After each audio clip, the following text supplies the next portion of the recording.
Okay, so welcome to this next video in which we are discussing cancer development. Okay, so we're in the process of looking at an example which is chronic myeloid leukemia. Okay, right, so I was just discussing the myeloid white blood cells. Okay, so we're discussing at the moment the three categories of white blood cell. Okay, and we're currently discussing the monocyte. Okay, so monocytes have large single-lobe nuclei like so. Okay, and they circulate within the bloodstream, and then when they extravasate, when they leave the bloodstream and go into the peripheral tissue, because that peripheral tissue has some sort of infection, okay, the monocytes differentiate into one of two cell types. Okay, they can either become macrophages, and this is the more usual cell for a monocyte to turn into. Okay, and macrophages are very large phagocytes, which means that they engulf other cells and then digest them. Okay, and they're capable of ingesting quite big cells because they're huge blobs of cells. Okay, the other type of cell a monocyte can differentiate into is a dendritic site. Not a dendritic site, a dendritic cell.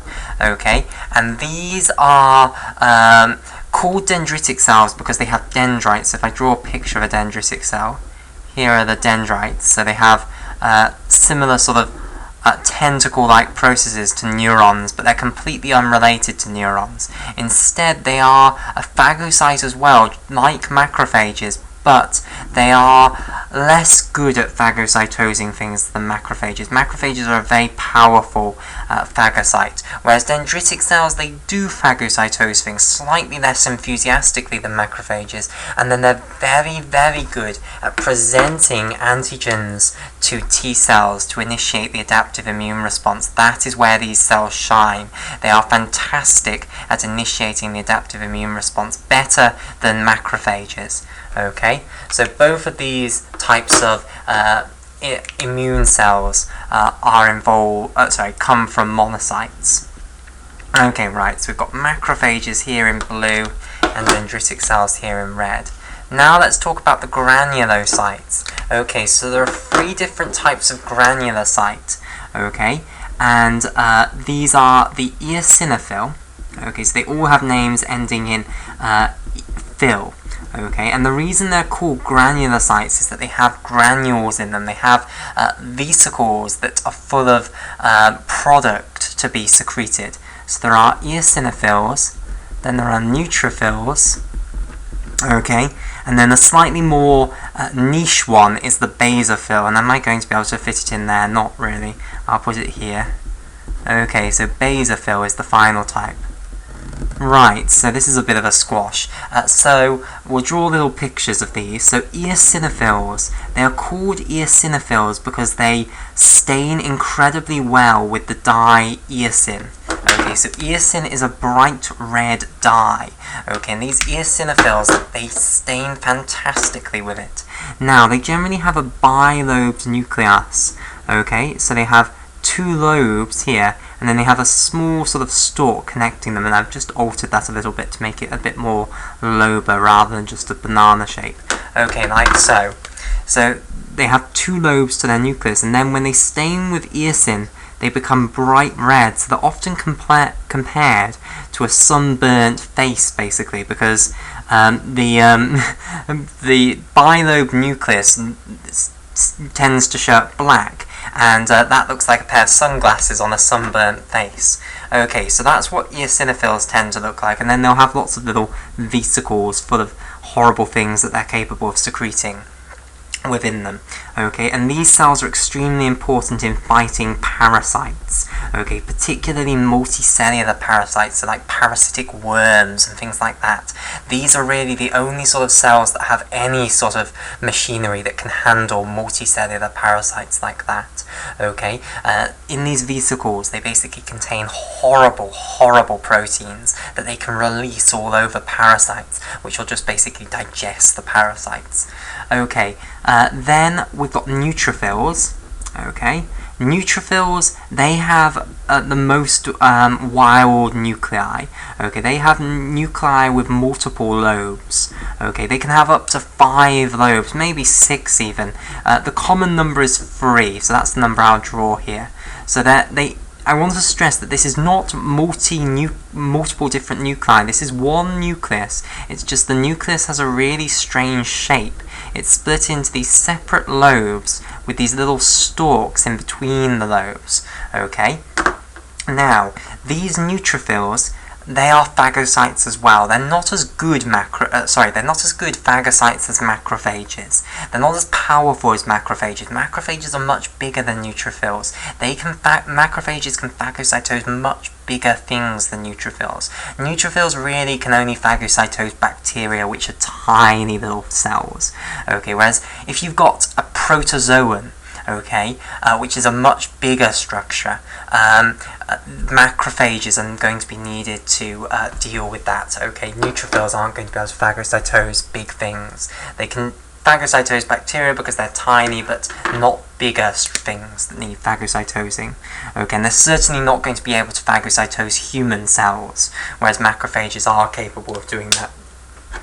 Okay, then basophils. Basophils also have a bilobe nucleus. Now, basophils are the type of cell that you will never, ever see in a histological slide. I don't think I've ever seen a basophil in a histological slide.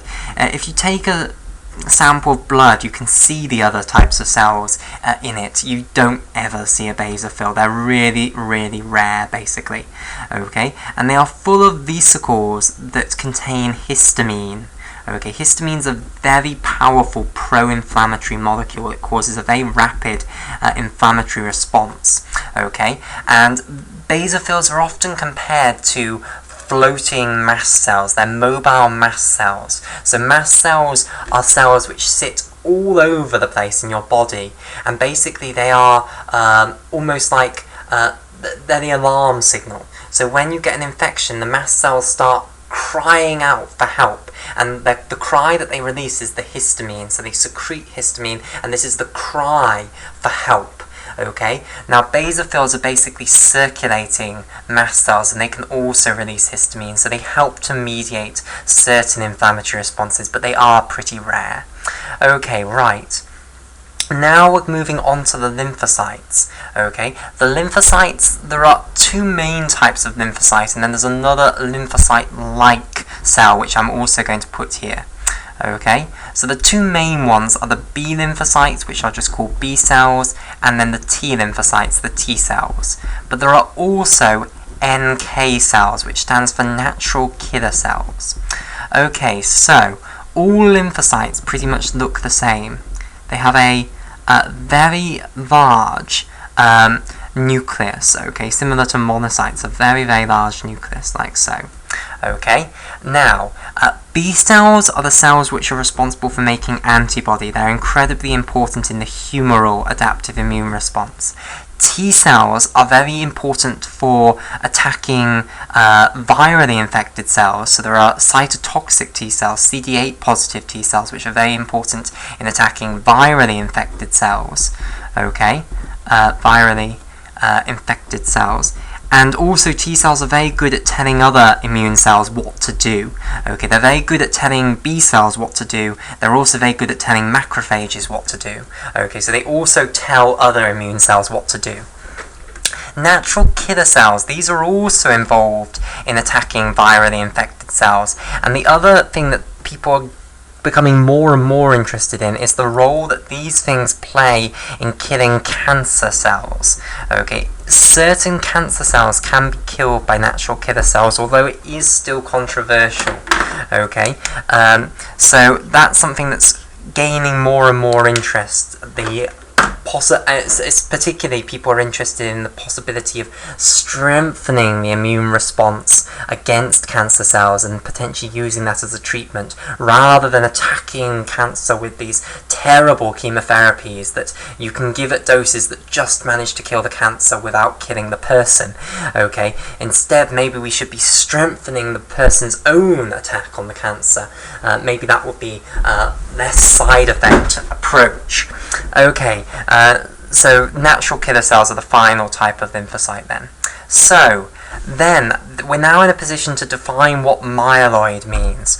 All of these type of white blood cells, okay, all three granular cytes, the Eosinophils, the Neutrophils, the Basophils, the two derivatives of the monocyte, the macrophages and the dendritic cells, and the monocyte itself. And I want to stress these types of cells, these are not circulating in the blood. You do not find these in the blood.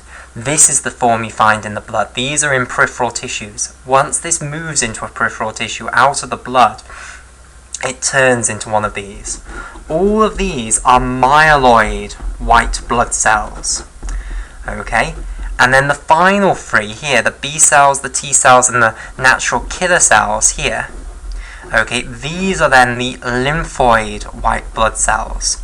Okay, so acute myeloid leukemia is going to involve the myeloid white blood cells. You're going to have too many of these types of cells in the blood, and that's how you would diagnose chronic myeloid leukemia. Sorry, did I say acute myeloid leukemia last time? Sorry, chronic myeloid leukemia is what we're talking about. Acute myeloid leukemia is scarier. That's a much shorter disease and it kills you much quicker. We're talking about chronic myeloid leukemia. Okay, so chronic myeloid leukemia, the way that you would diagnose it initially is that you've got far too many of these cells in the blood. Okay, and we'll see that initially the cells that you end up with in the blood are perfectly functional. Okay, and that's how you would contrast it to acute myeloid leukemia. In acute myeloid leukemia, you'd end up with cells, loads and loads of myeloid cells in the blood, but they're not proper myeloid cells. Okay, they're not properly formed, they're not actually functional. Whereas in chronic myeloid leukemia, the first presentation of it is that you just end up with far too many of these cells in your blood, but they work. They're normal myeloid white blood cells. They work, they are functional. Okay, whereas in acute myeloid leukemia, the things that you end up with in the blood are not functional. Okay, they're the precursors. That happens towards the end of chronic myeloid leukemia, once it suddenly becomes cancerous. Okay, but the forerunner bit, the benign tumour bit, can be spotted by these cells being in far too high levels within the blood. Okay, right. Now, before we actually start to discuss the pathogenesis of chronic myeloid leukemia, what I firstly want to discuss is where all of these cells come from, because understanding that is actually really important to understanding in which cell chronic myeloid leukemia is going to occur. And I will say this right now, we don't know which initial cell chronic myeloid leukemia occurs in, but we can hazard a very good guess. But we can only hazard a good guess if we actually know something about hematopoiesis. So I'm going to now tell you about hematopoiesis. So I firstly just want to tell you where hematopoiesis actually occurs. Okay, people know the answer to this. They know that it's in the bone marrow, but then when you ask them anything about the bone marrow, generally they don't actually know anything. So I just want to make sure you know at least something about what the bone marrow is. So basically, if you were to take a cross-section of one of your long bones, so for instance your femur, your humerus, one of those long bones, you get something that looks like this. Okay, so it would be a circle. Okay, we're taking a cross-section of the long bone. Okay, now the outer layer of the bone is a layer known as the cortical or the compact bone. Okay, so this is a very, very dense type of bone tissue. So this is the cortical, or it's also called the compact bone. So cortical means around the outside, compact obviously means that it's very dense. Okay, so both of these names reflect two of its important properties. Okay, so this is the outer layer of bone, and I'll highlight this in yellow. Okay, then within this cortical or compact bone, you then have an inner layer, okay, which I'll put here, which we'll then have in orange. Okay, so this inner layer is then the cancellous or spongy bone. Okay, and this is less dense than the cortical or compact bone. Okay, so this is the cancellous, okay, or it's also called the spongy bone that's within. This is the next layer. Okay, and then inside of that, then you have the area which is the bone marrow. So this is where the bone marrow is. Okay, in red here, the middle bit of the bone. Okay, so this is the bone marrow. Right, so what is bone marrow? Well, basically it is a very well vascularized connective tissue. Okay, so it's a lot of fibers. Okay, and you've got a lot of blood vessels going through it. And then in amongst the connective tissue, you're going to have special cells known as hematopoietic stem cells. Okay, and these are going to be responsible for making the cells of the blood.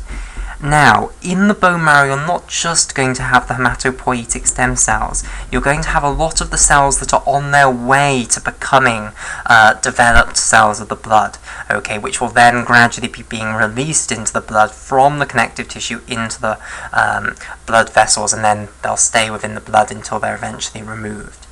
Okay, right, so let's now talk about hematopoietic stem cells and how they can differentiate into the different types of blood cell. Okay, right, so we'll start off with our hematopoietic stem cell here. And long ago now, when we discussed the epidermal stem cells, I told you about something known as asymmetric division, and I said that it did not occur in the epidermal stem cells. Instead, both of the daughter cells had that independent choice of whether they wanted to remain a stem cell or whether they wanted to go on to become a terminally differentiated cell. In hematopoietic stem cells, asymmetric division does occur. Okay, so let's say this is our hematopoietic stem cell here. Okay, so what happens then is the hematopoietic stem cell, which is sitting in the bone marrow, is going to divide into two. Okay, and one of these cells is going to remain a hematopoietic stem cell. Okay, so let's say that this one on the left here is going to remain a hematopoietic stem cell, so I'll colour it in blue. And then the other one is then going to start the differentiation process. And this is a perfect system, you'll notice, because it means that we're never going to run out of hematopoietic stem cells, because every time you divide in this asymmetric way, okay, you recreate the stem cell. You never lose the stem cell, it just creates a new type of cell.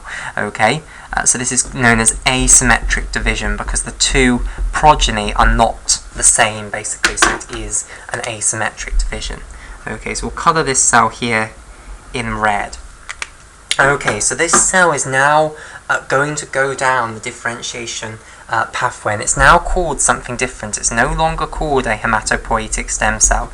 Instead, it's now called a hematopoietic progenitor. Okay, and it's committed now to differentiate. It can't remain a stem cell anymore. Now, what's then going to happen is the hematopoietic progenitor will divide. Okay, so just like the transit amplifying cells in the basal cell layer of the epidermis, which were dividing, the hematopoietic progenitors can divide and produce more hematopoietic progenitors. So all of these are completely committed now to go down the differentiation pathway. They can't turn back and become hematopoietic stem cells.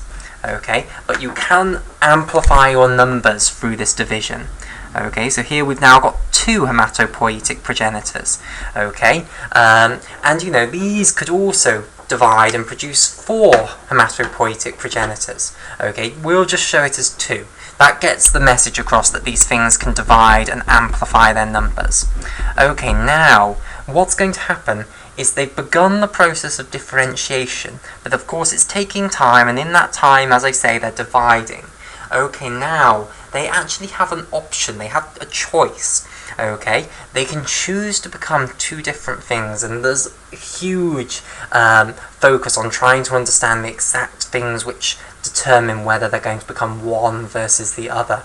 Okay, but the decision to become one of these types or the other is determined by gene expression, okay, so by transcription factors and all of that. Okay, but we're not going to go into that. As far as we're concerned, we'll just say they have the choice. Okay, but of course in reality they are guided very much so in this. Okay, so it can choose to become either what is known as a common myeloid progenitor, okay, or it can differentiate into a common lymphoid progenitor. So here we'll have the common myeloid progenitor. And I think I actually preferred the pictures of cells, so instead of just putting words there, I'll draw a picture of a cell and colour it in a specific colour. So, all of these hematopoietic progenitors, they're all going to either turn into, and this is a little bit ambiguous, I apologise for this. This looks as though it's dividing and becoming both of them, and, well, the two daughter cells are becoming both of them. No, it's either choosing to become this, or it is choosing to become this. Okay, so it can't go both ways. It's not division. This is not a division. By highlighting it in orange, I am showing that it is not a division here. This is a division. This is a division. This is not a division. This is a bifurcation. You choose to go down this differentiation pathway or this differentiation pathway. So I'll show in orange differentiation, and in plain here, I'll show division. Okay, right. Or you can choose to become what's known as a common lymphoid progenitor. Okay, so clearly the common myeloid progenitor is going to go on to produce myeloid white blood cells, and the common lymphoid progenitor is going to go on to produce lymphoid white blood cells. Okay, right. Now both of these precursors, the common myeloid progenitor and the common lymphoid progenitor, again, these can now divide. Okay, so this can divide and this can divide to amplify your numbers. But when they divide, when this, let's for example take this as an example. Okay, when this divides in two, it will produce two common myeloid progenitors, and I'm showing the cells smaller now because I'm running out of space. Okay, so it can't, it can't divide and somehow produce two hematopoietic progenitors. Once you've got to this stage of differentiation, you can't turn back. You can amplify your numbers, but you're only going to produce other cells that are at the same stage of differentiation as yourself.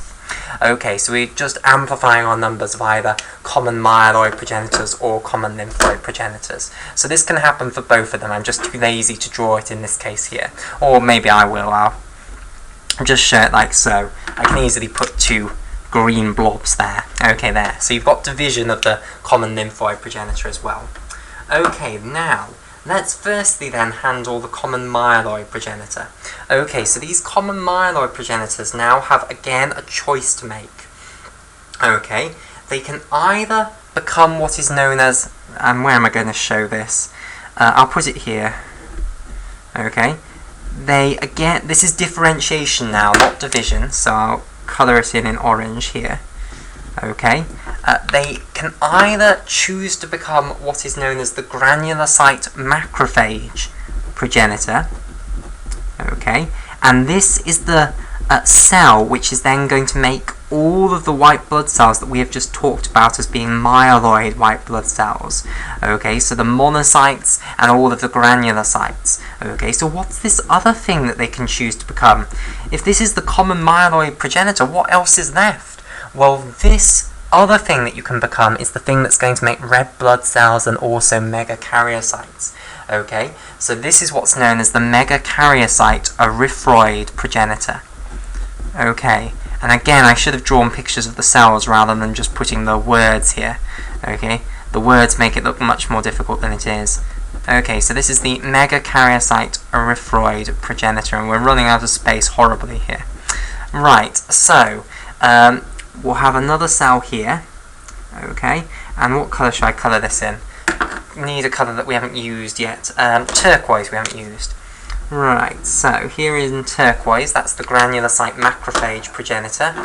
And then here, we'll have this one in yellow. This is the megakaryocyte erythroid progenitor.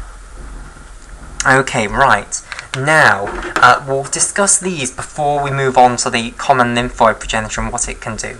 So, the common myeloid progenitor then, it will divide and divide and divide, produce loads of common myeloid progenitors. Each one of these then has a choice. Does it want to differentiate into a granulocyte macrophage progenitor or a megakaryocyte erythroid progenitor? Okay, it makes this choice, let's say. Okay, now, after it has decided to become one of these, again you'll have division. Okay, so you'll amplify your numbers, so whichever one it decides to become, it will then divide and produce a whole bunch of these sort of cells. Okay, then if you've gone to become the granulocyte macrophage progenitor, you can then decide which of those 4 cells you want to differentiate into. Each of the granulocyte macrophage progenitors that you've produced by the clonal expansion of this single one that you had here, each of them will decide, does it want to become a neutrophil, does it want to become an eosinophil, does it want to become a basophil, or does it want to become a monocyte? Okay, and then you're finished. The megakaryocyte erythroid progenitor then is slightly more complicated. It will then divide, okay, and then it can decide to become one of 2 things. Okay, well, it's going to divide, produce a whole population of these megakaryocyte erythroid progenitors, and each one of these will decide to become one of 2 things. You can either decide to become a megakaryocyte, okay, or you can then decide to become an erythroblast, okay. So notice I haven't said red blood cell, I haven't said erythrocyte yet. In the production of the red blood cells, it's a slightly more complicated process than just going there now. Okay, so you become an erythroblast, which still has a nucleus, basically. Okay, and what colour can I colour that in? I think it's going to have to be red. We're going to have to make the redundancy anyway. Okay, so you can become an erythroblast here. Erythroblasts are actually still capable of dividing, so this thing can now divide again, and then finally that clonal expansion of erythroblasts, all of those cells can then enucleate and become erythrocytes. Okay, and then the megakaryocyte that you produced will then go on to produce platelets. Okay, so that's the common myeloid progenitor then. Okay, moving on to the common lymphoid progenitor. It's not really it's not really relevant to chronic myeloid leukemia, but just so that you've got a full picture of hematopoiesis. Okay, the common lymphoid progenitor, again, it will divide and produce a whole population of these, and each one of these can either choose to become a B cell, okay, or it can choose to become what's known as a natural killer T cell progenitor. Okay, now the natural killer T cell progenitor, again, it can still divide and then produce a population of these things. So I'll draw one of them here. Okay, what colour shall I have that in? I'll have it in blue. Okay, and then once you've got a population of these, each one of them can then decide whether it wants to become a natural killer cell or a T cell. So it can go down the NK route and the T cell route. And I'm sorry we've run out of space so badly here that I can't actually draw much in. Okay, but I hope you get the picture that, there's lots of stages in between producing, in producing these cells. Okay, right, so this is actually going to be really important for us to understand specifically the production of the myeloid cells here, the myeloid white blood cells, okay, because it's probably this sort of a cell here, the granulocyte macrophage progenitor, that in which chronic myeloid leukemia arises in. It's probably this cell here. Okay, but we don't know that, it's just speculation. Okay, that would explain why we don't get rises in the levels of any of the others. If it was one of these granulocyte macrophage progenitors that got that initial mutation that leads to it over-dividing, then you'd end up with far too many of these things, and then you'd be producing loads of granulocytes and loads of monocytes, and that would explain why you get a huge number of granulocytes and monocytes in this disease at the early stage, in the benign stage when it's not cancer yet. Okay, so we shouldn't really call it chronic myeloid leukemia yet, because it's not cancer. Leukemia is a cancer, but it's the benign stage that's going to lead to the cancerous stage. Then what's going to happen over years is those benign cells are going to turn malignant, and then suddenly the deadly phase of chronic myeloid leukemia occurs when these cells start becoming invasive and they're being released into the blood anyway, and they start setting up metastases all over the place, and that's when it becomes deadly. Okay, right, so what I now want to describe to you is that first mutation in chronic myeloid leukemia, the first mutation that causes the cells to over-divide, basically, because this is very, very nice because it's well understood, firstly, and secondly, because it provides us with evidence that cancer arises from a single cell rather than multiple different cells. Okay, so we talked a little bit about this earlier. It is caused by a translocation, a chromosomal translocation. So, we know that there are 46 chromosomes in each human cell. Okay, so let's imagine that we start off with one of these granulocyte macrophage progenitors. Okay, it's not utterly known that that is the cell that it starts off in, but it's most likely the cell that it starts off in. Okay, and what's going to happen in one of these granulocyte macrophage progenitors, okay, is that you're going to get a translocation between chromosome 9 and chromosome 22. Okay, so let me draw the chromosomes here. So chromosomes, when you see them down the microscope, they look like this. Okay, and I haven't drawn pictures like this so far. Okay, so when you are seeing a chromosome down the microscope, you are not actually seeing the strand of DNA. You are seeing the DNA wrapped around proteins and then densed up into a huge, great macroscopic structure, and it looks like this. Okay, so this is not just a piece of DNA.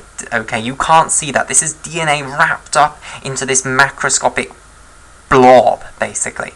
Okay, and basically they have two arms. They have one arm here, a short arm, which is known as the P arm. Okay, and then they have another arm, which is known as the Q arm here, which is the long arm. Okay, so we can see that this portion here, this is the Q arm, this is the bigger portion. Okay, and then you've got the narrowing in the middle, known as the centromere. And then you've got the P arm up here, which is the smaller, shorter arm. Okay, right. So that's what chromosomes look like when you see them down the microscope. Okay, and basically, in the thing that starts chronic myeloid leukemia is that you chop off a portion of the Q arm of chromosome 9, and then you also chop off a portion of the Q arm of chromosome 22. Now, chromosome 22 is much smaller than chromosome 9, okay? But you chop a much bigger fragment off chromosome 22 than you chop off chromosome 9. Okay, so here is the fragment that we are going to chop off the Q arm of chromosome 22. Okay, and here then is the fragment that we are going to chop off the Q arm of chromosome 9.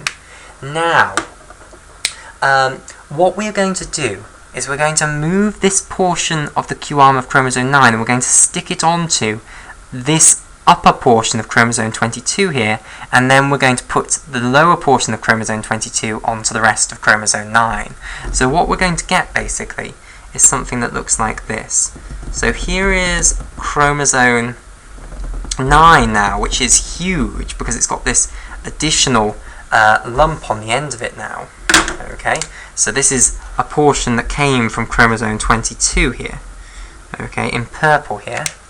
Okay, and then on chromosome 22 now, we've got, well, it's firstly smaller because it's now got this smaller fragment here, and this portion has come from chromosome 9 here.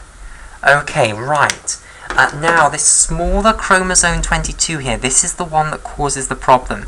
Now, this is so important that it all actually has a name. It's known as the Philadelphia chromosome, named after the city where it was first discovered. Okay, so you can see this thing down the light microscope. It looks odd, okay? And this is the cause of the initial benign stage in chronic myeloid leukemia. This is the first mutation that happens in one of these granulocyte macrophage progenitors that is then going to kickstart the whole thing. Okay, right, now why is this such a problem? Well, basically, you create a new gene, okay, because there's a portion of DNA that occurs just above the break in chromosome 22, and there's a gene that occurs just below the break in chromosome 9, and these two portions are going to get fused together. Now, what are these two genes? Well, the one that's on chromosome 9 that's just below the break is a gene known as ABL. Okay, the one that's just above the break in chromosome 22, this is what's known as the BCR gene, okay, which stands for the breakpoint cluster region. Okay, now when you fuse the two chromosomes together, like so in this translocation, you get a new fusion of these two genes together. These two now become one, basically, and they are transcribed and then translated as one, and they create a new protein, which is known as the BCR-ABL fusion protein. and this thing promotes growth fantastically, basically. Okay, basically Abel was very good at promoting growth beforehand, but it required activation beforehand. Once it's got the BCR attached to it, it then becomes active all the time. Okay, so Abel is the thing that's capable of promoting growth, but previously, when it didn't have the BCR attached to it, it was off usually. Okay, and needed activation by growth promoting signals to turn it on. Whereas now, with the BCR portion attached to it, it's just on all the time, so it just promotes growth all the time.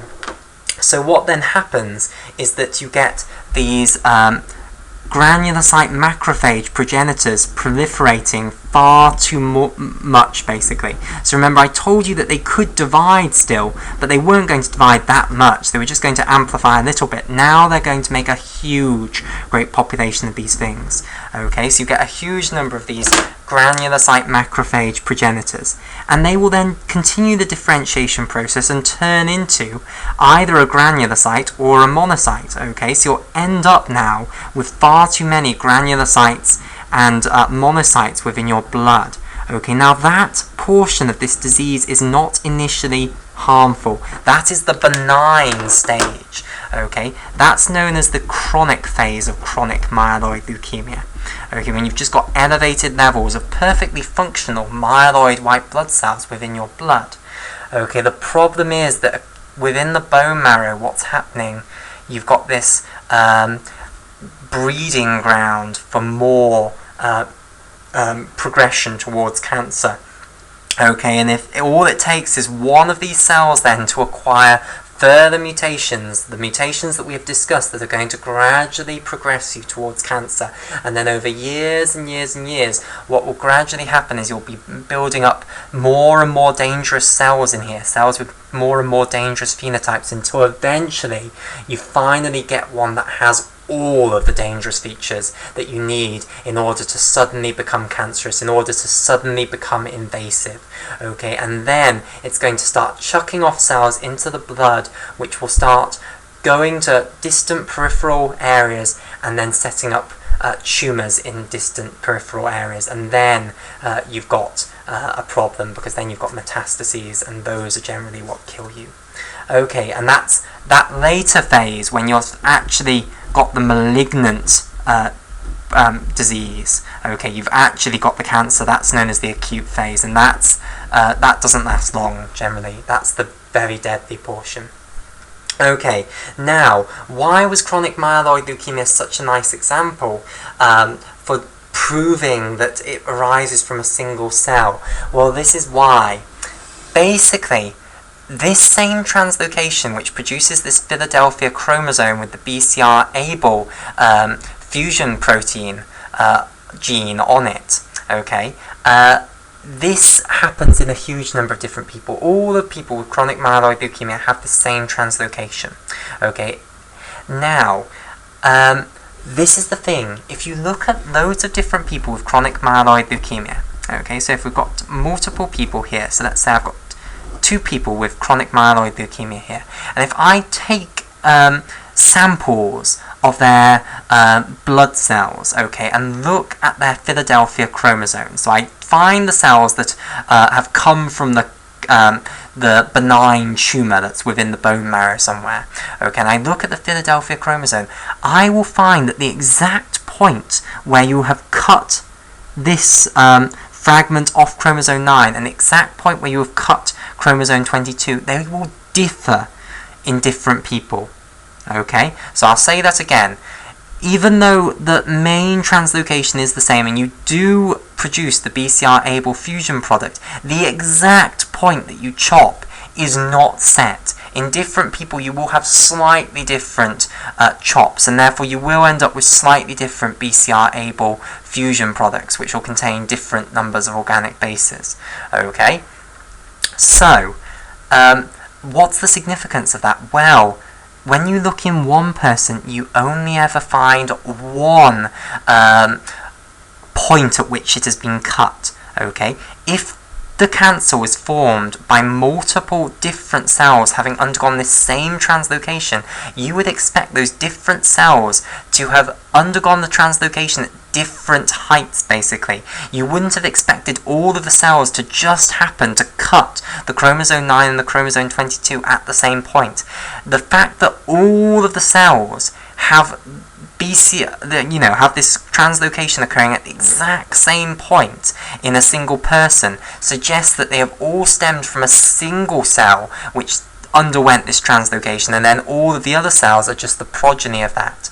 Okay, and that therefore suggests that it was that it arose from a single cell rather than multiple cells that both went through this translocation. Because if you had got that, if two different cells have gone through the same process, the same initial mutation, you'd expect them to have cut chromosome 9 and chromosome 22 in different places, because in different people you do see that. Okay, you wouldn't have expected just by chance them to have ended up cutting it in the same place, but you don't see that, basically. So that suggests that it all stemmed from a single cell that made the first wrong step in translocating this portion of chromosome 9 onto chromosome 22, okay, and forming that Philadelphia chromosome. Okay, so that now concludes this basic introduction to how cancer develops.